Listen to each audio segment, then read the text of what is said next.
नमस्कार, स्वागत है आपका अपना प्रदेश उत्तर प्रदेश में। मैं हूं आपके साथ सचिन चौहान। मुख्यमंत्री योगी आदित्यनाथ ने राष्ट्रीय पोषण माह के अंतर्गत 1359 आंगनबाड़ी केंद्र और 171 बाल विकास परियोजनाओं कार्यालयों के लोकार्पण और शिलान्यास उनका किया है। साथ ही आंगनबाड़ी कार्यकर्त्री और सहायिकाओं को यूनिफॉर्म के लिए धनराशि का यह आयोजन भी किया गया। धनराशि वितरण की गई है। इस मौके पर उन्होंने कुपोषित से सुपोषित श्रेणी में आने वाले बच्चों के अभिभावकों को भी सम्मानित किया।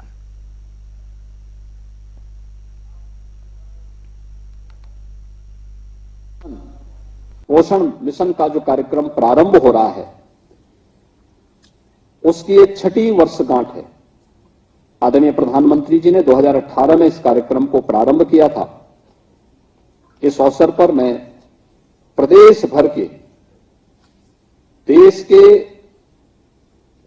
भावी भविष्य के सुपोषण के लिए चलाए जाने वाले इस कार्यक्रम के प्रति अपनी हृदय से शुभकामनाएं देता हूं। हम सब जानते हैं कि पोषण अभियान एक स्वस्थ भारत और एक समर्थ भारत की नींव रखता है। प्रधानमंत्री जी ने इसलिए कुपोषण के खिलाफ एक व्यापक अभियान प्रारंभ करने के लिए पूरे देश को प्रेरित किया। कुपोषण का दुष्परिणाम क्या होता है?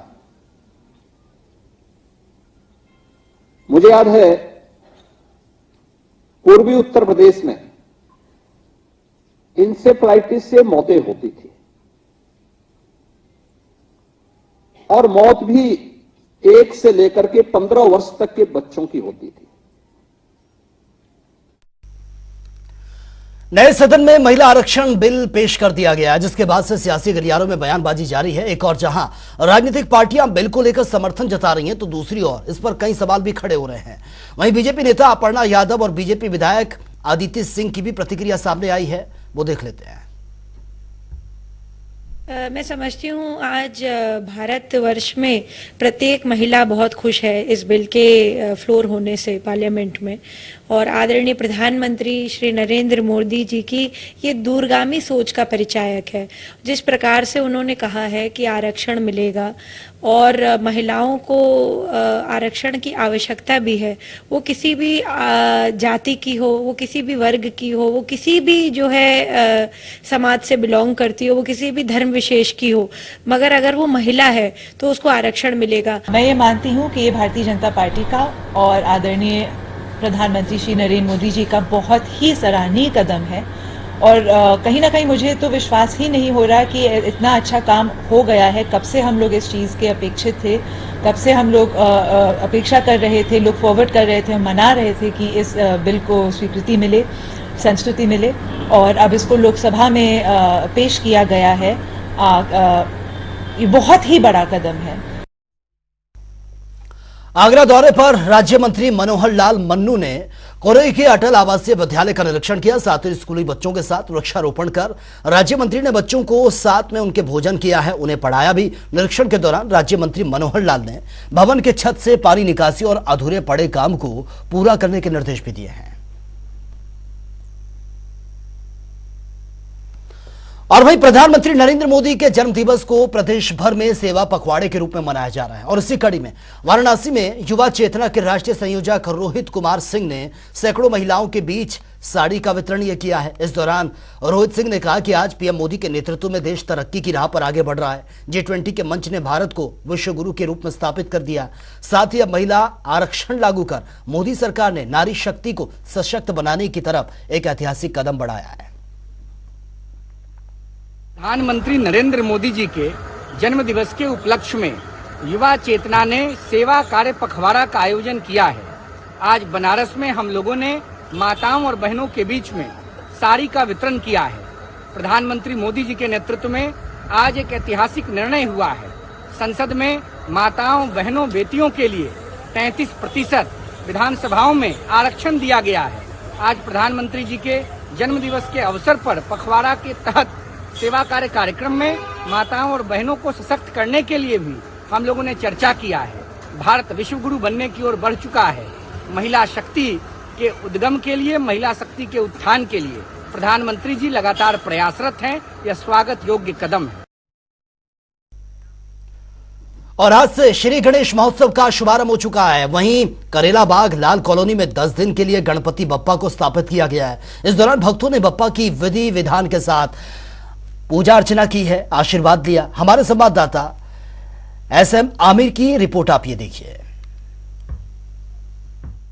प्रयागराज में जहां बप्पा का आगमन हो गया, ऐसे में गणेश चतुर्दशी मनाई जा रही है। यहां पर बता दें करेला बाग कॉलोनी में बप्पा को 10 दिन के लिए स्थापित किया गया और यहां आरती हो रही है और भव्य तरीके से यहां पर बप्पा की लगाई गई है प्रतिमा, जो भगवान शिव की गोद में बप्पा बैठे हुए हैं और उनके अगल बगल सेवक हैं।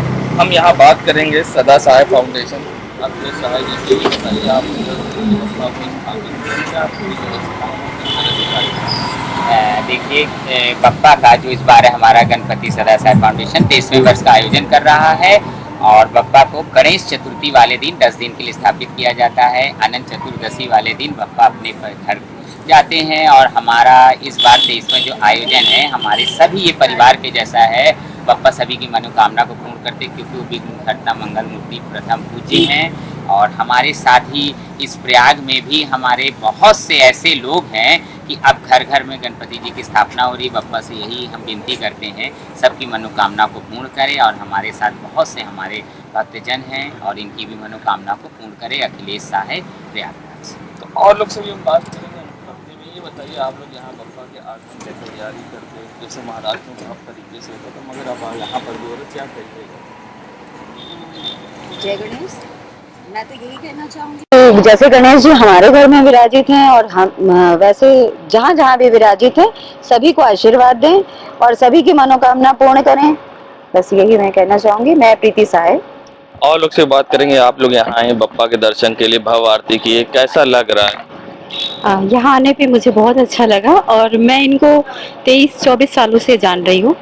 छोटे से गणेश जी लेके आए थे, उसके बाद ये मतलब इनकी हिम्मत की दाद देनी पड़ेगी क्योंकि किसी भी छोटे घर में एक छोटे से पूजा का आयोजन करने में हम लोग परेशान हो जाते हैं, लेकिन इन्होंने काफ़ी सबसे सहयोग और दूसरी चीज़ एक दूसरे से मिलाने का काम जो है। अभी हम भी इधर से जा रहे थे, स्पेशली यहाँ के लिए नहीं आए थे, लेकिन गणपति जी का ये था आदेश था कि यहाँ आके जाओ। बप्पा ने बुलाया था तो जी जी जी, और ये आदेश देंगे, हम बुलाया क्या आदेश है इनका, और हम यहाँ पे आए और फिर आरती भी हमको मिली, तो ये मेरे लिए बहुत सौभाग्य की बात है। और हमारे साथ हमारे हस्बैंड हैं। तो और लोग से बात करते हैं। आप लोग आए हैं, बप्पा के यहाँ दर्शन किया है, भव्य आरती की है, कैसा लग रहा है? मन में कितनी शांति?